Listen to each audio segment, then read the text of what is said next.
Dobro jutro, znači nastavak, treći deo vloga o kvalitetu vazduha, katastrofalnom kvalitetu vazduha u Beogradu. Ja sam u Igalu, videli ste ova prethodna dva, ovde je još tiho, znači da vidimo koliko je sati, 8:23 i ja sad čekam da stignu novine iz Beograda, znači Herceg Novi Igalu, poprilično je tiho, znači imamo još restrikcije ovde, i čekam da stignu novine, ali evo ja bih, pre nego što vam pokažem novine od juče, a uopšte nije ni bitno da li su od juče, prekjuče ili pre 3 nedelje, u zadnjih recimo godinu, dve, apsolutno nigde nećete moći da nađete podatak kako da se zaštitite sada, odmah od aerozagađenja.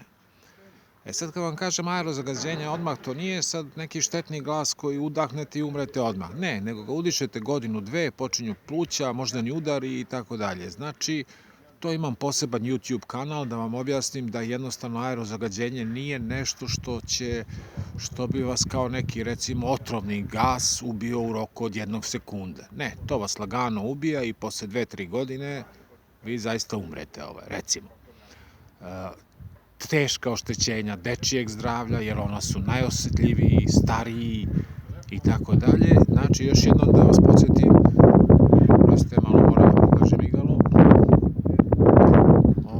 Ono što je najbitnije je da apsolutno ni u jednim novinama u Srbiji, znači ja ne bih izdvajao sada novine, ko šta čita, gde čita i tako dalje, ali ono što je zajedničko za sve novine u Srbiji, koje sam ja prelistao, u stvari nisam sve, čitam nekoliko, sad ću vam pokazati nekoliko glavnih, Blic, Danas, Večernje novosti, Politika, ne postoji ni jedan članak koji ja znam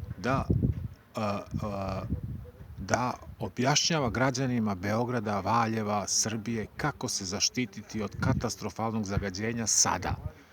Postoje neki dugoročni planovi koji za 20 godina, tu smo računicu već nažalost uradili, 20 puta 6.000, pa računajte, i tako dalje. Znači ja čekam novine, evo čisto, ovo su novine od juče, 23. mart, pogledajte ih u Narodnoj biblioteci, da li piše nešto o ovome. Večernje novosti, 23. mart, Blic, 23. mart, Politiku nisam uzeo. Znači, sve novine možete pročitati vrlo lako unazad i vidjet ćete da ne postoji nigde o tome kako zaštititi stanovništvo koje jezivo trpi. Ništa, evo, sledeći deo će da bude, nadam se, za jedno pola sata, gde ćete da vidite opet sledeće novine.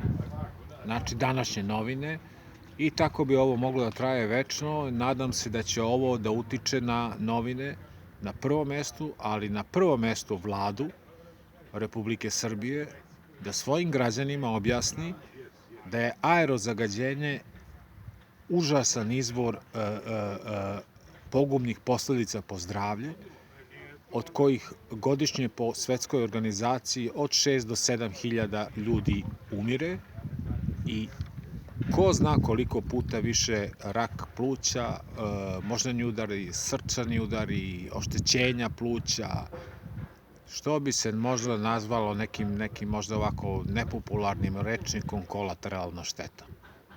Ništa, sačekat ćemo sledeći još 10-20 minuta i prelistat ćemo, to jest prelistat ću prvo, mislim da bi vam bilo dosadno da listamo zajedno sve novine.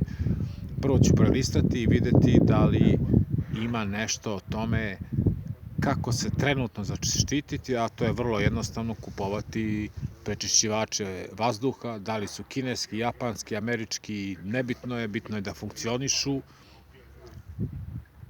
I mislim da sam dovoljno rekao, srž cele stvari je da država mora na neki način, vlada Srbije mora na neki način subvencijama da potpomogne da se u najugroženijim gradovima, a njih je vrlo lako naći na mapi, to na neki način se i ne krije, da se spašava stanovništvo.